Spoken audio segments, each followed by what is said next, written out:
जय श्री कृष्णा। राधे राधे। आंवला नवमी की कथा। एक आंवला राजा था जो रोज़ एक मन सोने के आंवले दान करता था और बाद में खाना खाता था। एक दिन उसके बेटों की बहुओं ने सोचा कि रोज़ इतने आंवले दान करेंगे तो सारा धन खत्म हो जाएगा, इसलिए इनका दान बंद कर देना चाहिए। फिर पुत्र आया और राजा से बोला कि आप तो सारा धन लुटा दोगे, इसलिए आप आंवले का दान करना बंद कर दो। तब राजा और रानी उजाड़ में जाकर बैठ गए। वे आंवलों का दान नहीं कर सके, इसलिए उन्होंने कुछ भी नहीं खाया।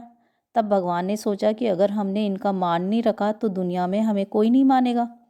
भगवान सपने में आकर राजा से बोले कि उठ, पहले जैसी रसोई हो गई और आंवले का वृक्ष लगा हुआ है, तुम दान करो और जीम लो।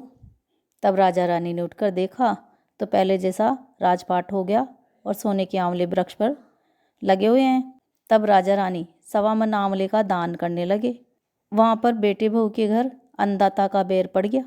आसपास के लोगों ने कहा कि जंगल में एक आंवलिया राजा है, सो तुम वहाँ चलो तो तुम्हारा दुख दूर हो जाएगा। वह दोनों वहाँ पहुँच गए। वहाँ पर रानी अपने बेटे और बहू को देखकर पहचान गई और अपने पति से बोली कि इन दोनों से काम तो कम कराओ और मजदूरी ज़्यादा दो।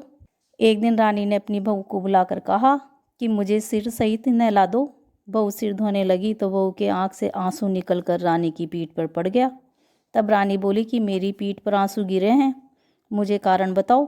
तो बहू बोली कि मेरी भी सास के पीठ पर ऐसा ही मस था, वह 1 मन आंवले का दान करते थे तो हमने उन्हें करने नहीं दिया।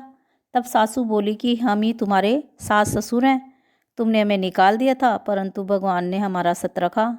हे भगवान, जैसा राजा रानी का सत रखा वैसा सब कोई का रखना। कहानी कहता सुनता हुकारा बढ़ता। जय श्री कृष्णा। राधे राधे।